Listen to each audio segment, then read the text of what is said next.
Anime fans அனைவருக்கும் வணக்கம். இன்னைக்கு நம்ம 10,000 வேர்ல்டு எபிசோட் 256, 257 தான் பார்க்க போகிறோம். போன எபிசோடில் இந்த ஃபேரியோட உடம்பு சரியில்லை அப்படின்னு சொல்லிட்டு அவங்கள பார்க்கறதுக்காக ஒரு சில பேர் வந்திருப்பாங்க இல்லையா, அதாவது பாசம் இருக்கிற மாதிரி வந்திருப்பானுங்க. அவனுங்க எதுக்காக வந்திருக்காங்க அப்படிங்கிறது நமக்கு தெரியும். அவன் என்ன சொல்கிறான்னா, நான் வந்தது 2 காரணத்துக்காக. ஃபர்ஸ்ட்டு உங்களோட ஹெல்த் கண்டிஷனை செக் பண்ண வந்தேன் அப்படின்னு சொல்கிறான். ஆனால் அவங்க என்ன சொல்கிறாங்கன்னா, என்னை பற்றிலாம் நீங்கள் கவலைப்பட வேண்டிய அவசியம் கிடையாது, என்னோட பாடி நல்லா தான் இருக்குது, நான் ரெக்கவர் ஆகிட்டு இருக்கேன் அப்படின்னு சொல்கிறாங்க. ஆனால் இந்த ஆள் கேட்குற மாதிரிலாம் இல்லைங்க. வார்த்தையில் சொன்னால் எப்படிமா, நான் செக் பண்ண வேண்டாமா அப்படிங்கிறான். இந்த பொண்ணு தடுக்கலான்னு போகிறா, அட ஓரமாக போமான்னு தள்ளி விட்டு அவர் போய் பல்ஸை செக் பண்ணுறாரு. அவங்களுக்கு சரியான கோவம் வந்துடுச்சு. என்னையா பண்ணுற நீ அப்படின்னு கத்துறாங்க. ஏம்மா பல்ஸ் தானே செக் பண்ண அப்படிங்கிறாரு. அவங்க அட்டாக் பண்ணுறதுக்கு ரெடி ஆகிட்டாங்க. ஒருத்தன் கேட்குறான், ஏயா அவங்களுக்கு அடிபட்டிருக்குன்னு சொன்னேன், என்னையா பொய் சொன்னியா அப்படின்னு சொல்லிட்டு கேட்குறான். இருந்தாலுமே இதை ஈஸியாக தடுத்துறாங்க வச்சுக்கோங்க. ஆனால் இவங்க பண்ண வேலையில் அவங்க உள்ளே இருந்த அந்த ஈவில் ஸ்பிரிட் பார்த்தீங்கன்னா வெளியில் வர ஆரம்பிச்சிடுச்சு. இப்போ அது வெளியில் ஓடுதில்ல, அவன் ஈஸியாக பிடிச்சிடறான்னு வச்சுக்கோங்களேன். பிரச்சனை இது கிடையாது. ஆக்சுவலாக இது பார்த்தீங்கன்னா ஒரு க்ளோன் தான். உள்ளுக்குள்ளே இன்னுமே ஈவில் ஸ்பிரிட் அப்படிங்கிறது இருக்குது. இவனுங்க என்ன சொல்கிறானுங்க, அப்போ உண்மையாகவே உன்னோட உடல்நிலை சரியில்லைல்ல அப்படிங்கிறானுங்க. அதான் அவங்க சொல்கிறாங்க, அது ஆக்சுவலாக கண்ட்ரோலில் தான் இருந்துச்சு, நீ தேவையில்லாமல் இந்த வேலைலாம் பண்ணாமல் இருந்திருந்தானா எந்த பிரச்சனையும் வந்திருக்காது, உன்னால தான் எல்லாமே ஆச்சு அப்படின்னு சொல்கிறாங்க. ஆனால் அந்த ஆள் என்ன சொல்கிறான், தப்புமா, நான் இந்த உலக நன்மைக்காக தான் இதெல்லாம் பண்ணிக்கிட்டு இருக்கேன், சரியா? இங்கே பாரு, நீ இருக்க கண்டிஷனில் உன்னால் டார்க் கிளான் எடுத்து சண்டை போட முடியாது. நான் சொல்கிறேன் இந்த கிளானோட நன்மைக்காக அப்படிங்கிற மாதிரி ஆரம்பிக்கிறான். அவங்க என்ன சொல்கிறாங்க, இந்த பேர் சுற்றி வளைச்செல்லாம் பேசாத, என்ன வேணுங்கிறத டைரெக்டாக சொல்லு அப்படிங்கிறாங்க. அவன் என்ன சொல்கிறான், என்னுடைய பார்வையில் நம்ம புது ஃபேரியை செலக்ட் பண்ணணும் அப்படின்னு சொல்கிறான். சரிப்பா, யாரை நீ மனசில் வச்சிருக்க அப்படின்னு கேட்டால், ஒரு விளக்கண்ணை வந்துச்சுல்ல, அவர் தான் அடுத்த ஃபேரியாம். சீக்கிரமாக இவர் ஃபேரி ரெல்ம்குள்ளே வந்துருவாராம். ஸோ இவர் தான் சூட்டபிள் கேண்டிடேட்டாம். இவங்களுக்கு தெரிஞ்சு போச்சு, ரைட்டு, இதுங்க ரெண்டும் கூட்டு கலவானி, இதை நான் ஹேண்டில் பண்ணிக்கிறேன் அப்படிங்கிறாங்க ஃபேரி. அவங்க என்ன சொல்கிறாங்கன்னா, இங்கே பாரு, அவன் என் கிளானுடைய ரெபல், அவனெல்லாம் ஏற்றுக்க முடியாது. அது மட்டும் இல்லாமல் இதை நான் கிளானில் டிஸ்கஸ் பண்ணி முடிவெடுக்க வேண்டிய விஷயம், நீ 2வது விஷயத்த சொல்லு அப்படிங்கிறாங்க. அவன் என்ன சொல்கிறான், இந்த கூஃபங்க இருக்கான்ல, அவனை ஒழுங்கு மரியாதை என்கிட்ட சரண்டர் பண்ணிவிடு அப்படிங்கிறான். இவங்க என்ன கேட்குறாங்க, முடியாது சொன்னால் நீ என்ன பண்ணுவேன் அப்படிங்கிறாங்க. அவர் முடியாது அப்படிங்கிற வார்த்தையை ஏற்றுக்க மாட்டாராமா. சார் பேசிக்கிட்டு இருக்கும் போதே பார்த்தீங்கன்னா அட்டாக் பண்ண ஆரம்பிச்சிட்டாரு. இவங்களும் என்ன பண்ணுறாங்க, எதிர்த்து அடிக்க ஆரம்பிக்கிறாங்க. ஆனால் இவங்க அந்த அளவுக்கு ஸ்ட்ராங் இல்லை, ஏற்கனவே அடிபட்டிருக்கு இல்லையா. அவன் என்ன சொல்கிறான், இங்கே பாரு, நீ ஈவில் கிளானால் பொசஸ் செய்யப்பட்டிருக்க, உன்னுடைய புத்தி பேதலிச்சு போயிருக்கு, உன்னால் தெளிவாக முடிவு எடுக்க முடியல, நான் உன்னுடைய நன்மைக்கு தான் பண்ணுறேன் பார்த்துக்கோ அப்படிங்கிறான். இவங்களாலும் பார்த்தீங்கன்னா அந்த ஒரு அட்டாக்கை தாக்க பிடிக்க முடியல. ரைட்டு, இன்றைக்கி நம்ம கதை முடிஞ்சு போச்சு அப்படின்னு நினைக்கும் போது நம்ம லின்ஃபங் உள்ளுக்குள்ளே தடுக்கிறாங்க. இந்த ஆள் பார்க்குறான், யாரா அந்த பையன் அப்படிங்கிற மாதிரி பார்க்குறான். ஏன்னா ஒத்த கையில் இவ்வளோ பெரிய அட்டாக்கை தடுத்தா அவனுக்கு பேன் தானே பார்க்க ஆரம்பிப்பாங்க. இந்த ஒரு அட்டாக்கை லின்ஃபங் ஈஸியாக தடுத்துட்டான்னு வச்சுக்கோங்களேன்.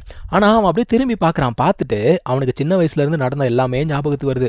அதாவது இவனோட மார்ஷல் சோலை திருடிட்டு போனால ஒரு பொண்ணு, அதுலேருந்து ஒவ்வொரு கட்டத்துலையும் பவர் வேணும், இவன்கிட்ட இருக்க பொருட்கள் வேணும்னு சொல்லிட்டு எவ்வளோ பேர் பிரச்சனை பண்ணியிருக்காங்க. அதான் யோசிக்கிறான், உலகம் மாறினா கூட ஆட்கள் மாறல அப்படிங்கிறான். இப்போ இவனுங்க பார்க்குறானுங்க, டேய் யாரா இந்த பையன் வெறும் கையில் சீல் அட்டாக்கை தடுக்கிறான் அப்படிங்கிற மாதிரி பார்க்குறானுங்க.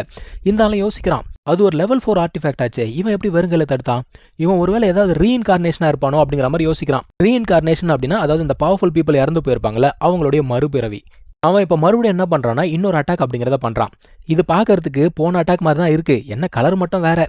இப்போ இவங்க என்ன யோசிக்கிறாங்கன்னா, என்னுடைய ஃபார்பிடன் ஆர்டிஃபேக்டை வெளியில் எடுக்கணுமா அப்படிங்கிற மாதிரி யோசிக்கிறாங்க. ஆனால் லின்ஃபங் தடுத்து நிறுத்துறான். அவன் என்ன சொல்கிறான், இதெல்லாம் நான் பார்த்துக்கிறேன் அப்படின்னு சொல்கிறான். அதுக்கப்புறம் நேராக இந்த ஆள் கிட்ட போயிட்டு, இங்கே பாரு, நீ யாராக வேணா இருந்துக்கோ, ஆனால் என்னுடைய மக்கள் மேலே கையை வச்சுன்னு வச்சுக்கோயேன், உன்னை கொன்னே தீர்வுன்னு சொல்லிட்டு ஒரே அடி தாங்க அந்த சீல் பீஸ் பீஸாக போயிடுச்சு. இவனுங்களுக்கு ஒன்றும் புரியல, யாருக்குமே புரியல. என்னடா ஒரு அடியில் சீலை உடச்சிட்டான் அவன், இந்த பையன் நம்ம நினச்சதை விட ஸ்ட்ராங்காக இருப்பான் போல தெரியுதே. ஏன்னா இவங்ககிட்ட அந்த ட்ரூ ஃபயர் இருக்குல்ல, அதுக்கு ஈடிணையே இல்லை அப்படிங்கிற மாதிரி யோசிக்கிறாங்க. ஆப்போனண்ட்டும் என்ன பண்ணுறதுன்னு தெரியாமல் முழிக்கிறாங்க.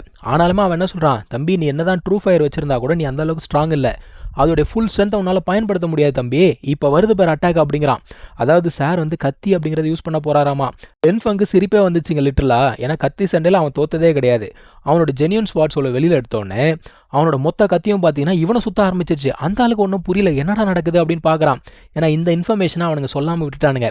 இப்போ தான் அவனுங்க இப்படி ஒரு விஷயம் இருக்குது அப்படிங்கிறதே சொல்கிறானுங்க. அதான் அவன் கேட்குறான், இதை ஏன்டா முதல்ல சொல்லாமல் விட்டுட்டீங்க அப்படிங்கிற மாதிரி கேட்குறான். ஸோ இப்போ என்ன ஆகுது, இவனோட கத்தியை வச்சு இவனையே அடிக்கிறாங்க. இவன் தடுத்துக்கிறான்னு வச்சுக்கோங்க. இருந்தாலும் அவன் தோல்வியை ஒத்துக்கல. அவன் அடுத்து என்ன பண்ணுறான், இப்போ பாரா உன்னை என்ன பண்ணுறேன் அப்படின்னு சொல்லிட்டு ஒரு டாலிஸ்மன் அப்படிங்கிறத பயன்படுத்துகிறான். இதில் இருந்து பயங்கரமான தண்டர் எனர்ஜி அப்படிங்கிறது வருது. ஆனால் இதுக்கெல்லாம் அசர்றாலாமன் ஏதோ கோயிலில் பிரசாதம் வாங்குற மாதிரி அமைதியாக நிற்கிறாங்க. அவன் அந்த தண்டர் பவர் பார்த்தீங்கன்னா ஒரு டிராகன் மாதிரி ஃபார்ம் ஆகி வருது. ஆனால் அந்த டிராகன் பார்க்கறதுக்கு என்னமோ ஓனா மாதிரி இருக்குன்னு வச்சுக்கோங்க. பரவாயில்ல, மன்னிச்சு விட்டுலாம். இப்போ நம்ம ஹீரோ என்ன தெரியுமா பண்ணுறான், அடுத்து அவன் பண்ணுறது தான் அல்டிமேட்டு. அவ்வளோ பெரிய டிராகன் பவரை சார் ஈஸியாக உள்ளுக்குள்ளே அப்சர்வ் பண்ணிட்டாரு.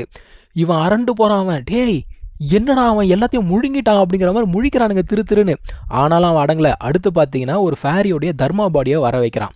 நம்ம ஹீரோ என்னடா நீ ஃபேரியே வந்தாலும் ஒன்றும் பண்ண முடியாது, தர்மா பாடி என்ன பண்ணுன்னு சொல்லிட்டு கத்தி எடுத்து ஒரு வீச்சு வீசினது தான் தர்மா பாடி காலி. இந்த சென்னை 28ல டேய் அவன் எந்த பால் போட்டாலும் அடிக்கிறான்டான்னு சொல்லுவான்ல, அந்த மாதிரி தான் இவன் எந்த அட்டாக்காக இருந்தாலும் திருப்பி அடிக்கிறான். இந்த ஃபேரி பார்க்குறா, சே நான் தான் தேவையில்லாமல் ஓவராக கவலைப்பட்டுட்டனோ அப்படிங்கிற மாதிரி பார்க்குறா.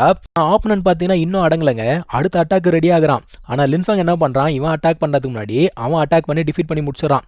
இப்போ இவனுக்கு புரிஞ்சு போச்சு, ரைட்டு எது பண்ணாலும் இந்த பையனை ஒன்றும் பண்ண முடியாது, ஏன்னா அல்டிமேட் டெக்னிக் எல்லாமே யூஸ் பண்ணி பார்த்தாச்சு, இங்கே இருந்தால் வேலைக்கு ஆகாது, ஓடி போங்கடா அப்படின்றவனுங்க என்ன பண்ணணும், ஓடி போகணும்ல, தேவையில்லாமல் மறுபடியும் அட்டாக் பண்ணுறாங்க இவனை. இவன் ஈஸியாக தடுத்து விட்டுட்டான்னு வச்சுக்கோங்க. ஆனால் பிரச்சனை என்னன்னா இப்போ இவங்களால வெளியில் ஓட முடியல, ஏன்னா இதை சுற்றி ஒரு சீலிங் அப்படிங்கிறது போட்டு வச்சிருக்கு. அங்க இருக்க அந்த பொண்ணு இந்த ஃபேரியை கேட்கறா, நீங்க தான் இதை போட்டீங்களா அப்படின்னு சொல்லிட்டு கேட்கறா. அவங்க என்ன சொல்றாங்க, ஏமா நீ வேற, எனக்கு ஃபார்மேஷன் பத்தி எதுவுமே தெரியாது, நான் போடல அப்படின்னு சொல்றாங்க.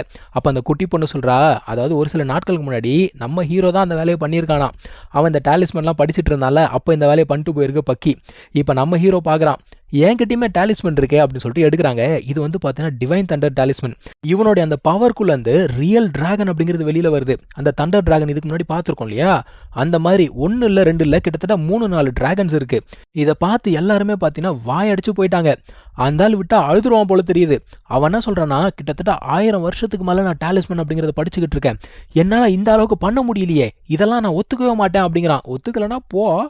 இப்போ லின்ஃபங் என்ன பண்ணுறான், அந்த தண்டர் அப்படிங்கிறத பயன்படுத்தி அட்டாக் பண்ணும்போது அவனுங்களால தாக்கு பிடிக்க முடியல. இருந்தாலும் அந்த ஆள் என்ன பண்ணுறான்னா, அவனோட பிளட் எசன்ஸ் அப்படிங்கிறத யூஸ் பண்ணி ஒரு ஸ்குவாடை கிரியேட் பண்ணுறான். அந்த ஸ்குவாடாலும் ஒன்றும் பண்ண முடியலங்க. மொத்தமாக பார்த்தீங்கன்னா கீழே விழுந்துறானுங்க. பார்க்குறானுங்க, ரைட்டு இதுதான் சான்ஸ், தூக்குடா ஆன்செஸ்டர் அப்படின்னு சொல்லிட்டு ஓடி போயிட்டாங்க. இந்த களவாணி பயில விட்டு போயிட்டாங்க. சார் இப்போ தான் பார்த்தீங்கன்னா வந்து மன்னிப்பெல்லாம் கேட்குறாரு. நம்ம ஹீரோ என்ன சொல்கிறான், நீ வந்து சொந்த மக்களையே வந்து ஹார்ம் பண்ணணுன்னு பார்க்குற, உனக்கெல்லாம் மன்னிப்பே கிடையாதுன்னு சொல்லிட்டு அவன் கதையை முடிச்சு விட்டாச்சு. ஸோ மொத்தமாக வந்தவங்க ஓட்டாங்க, துரோகம் பண்ணவன் செத்து போயிட்டான். ஃபேரி வந்து இவனுக்கு நன்றி சொல்கிறாங்க. அது மட்டும் இல்லாமல் அவன்கிட்ட வந்து ஏகப்பட்ட ஆர்டிஃபேக்ட்ஸ் இருக்குது, அவனையே நீ ஜெயிச்சிருக்க அப்படின்னா இது சாதாரண விஷயம் கிடையாது அப்படிங்கிறாங்க. ஆனால் இவங்களுக்கும் ஓரளவுக்கு நிறைய அடிபட்டிருக்கு. அதான் லின்ஃபங் சொல்கிறான், பேசாதீங்க, உங்கள் காயம் வந்து திரும்ப வந்திருக்கு, முதல்ல நான் அவங்களை ட்ரீட் பண்ணுறேன் அப்படின்னு சொல்கிறான். இன்னொரு பக்கத்தில் ஓடி போனானுங்களே அவனுங்க பேசிகிட்டு இருக்கானுங்க, என்ன பண்ணுறது, அவன் வேற இறந்து போயிட்டானே, நம்ம அடுத்து என்ன பிளான் பண்ணுறது அப்படின்னு கேட்குறானுங்க. இவனா சொல்கிறான், ஐயோ அவன் பயங்கர ஸ்ட்ராங்காக இருக்கான், இந்த மாதிரி வேறு உலகத்தில் வந்து வந்திருக்கான், அவன் சாதாரண பர்சனாக இருக்கிறது வாய்ப்பு கிடையாது, நம்ம முதல்ல திரும்ப கிளானுக்கு போவோம், அங்கே வந்து ஃபார்மேஷன் இருக்குது, அதை மீறி அவனால் உள்ளுக்குள்ளே வர முடியாது, நமக்கு சான்ஸ் கிடைக்கும், பார்த்துக்கலாம் அப்படின்னு சொல்லிட்டு போய்கிட்டு இருக்காங்க. இங்கே இவன் ட்ரீட்மெண்ட் கொடுத்துட்டு இருக்கான்ல, அந்த ஒரு டிவைன் ஃப்ளவரை எடுத்து கொடுக்குறான். இப்போ இவங்க என்ன கேட்குறாங்க, நீ வந்து ஆக்சிடென்ட்டில் தான் இந்த ஒரு உலகத்துக்குள்ளே வந்த, திரும்ப போக போறியா அப்படின்னு கேட்குறாங்க. கண்டிப்பாக போய் தானே ஆகணும். அவங்களுக்கு கொஞ்சம் வருத்தம், என்னடா இவன் திரும்ப போகணும்னு சொல்கிறானே அப்படின்னு சொல்லிட்டு. இருந்தாலும் என்ன சொல்கிறாங்க, இங்கே வந்து ஃபார்பிடன் ஏரியாஸ் எல்லாம் இருக்குது, அந்த இடத்துல ஏகப்பட்ட ட்ரெஷர்ஸ் இருக்குது, அது ஒரு 6 months ஓப்பன் ஆகும், நீ அதை எக்ஸ்ப்ளோர் பண்ணுறியா அப்படின்னு கேட்குறாங்க. அவன் வேணானா சொல்லுவான், கண்டிப்பாக போகிறேன்னு தான் சொல்லுவான். ஆனால் அதுக்கு முன்னாடி இன்னொரு ட்ரெஷர் எடுக்கணும் அப்படின்னு சொல்கிறாங்க. ஏன்னா அங்கே வந்து பார்த்தீங்கன்னா ஒரு பயங்கரமான ஈவில் ஸ்பிரிட் இருக்கான், அது வந்து ஒருத்தருடைய சோலியை வந்து முழுங்கிடுமா, அதுலேருந்து பாதுகாத்துக்கணும் அப்படின்னா ஒரு ரோசரி பீட் இருக்குது, அது வந்து எடுக்கணும். அது மட்டும் இல்லாமல் ஒரு லோட்டஸ் பிளாட்ஃபார்ம் அப்படிங்கிறது தேவைப்படுது. அந்த லோட்டஸ் பிளாட்ஃபார்ம் எங்கே இருக்குது அப்படின்னு சொல்லிட்டு லின்ஃபங் கேட்குறான். ஒருத்தன் அடி வாங்கிட்டு போனால அவங்க கிளானில் ஒன்று இருக்கான், அதான் சொல்கிறான், அப்போ போய் கொண்டு வந்துருவோம் அப்படின்னு சொல்லிட்டு கிளம்புறாங்க. ஸோ இங்கே தான் இந்த எபிசோட் முடியுதுங்க. நம்ம அடுத்த எபிசோடில் கண்டினியூ பண்ணலாம். தேங்க்யூ ஸோ மச் ஃபார் வாட்சிங். Take care. பை.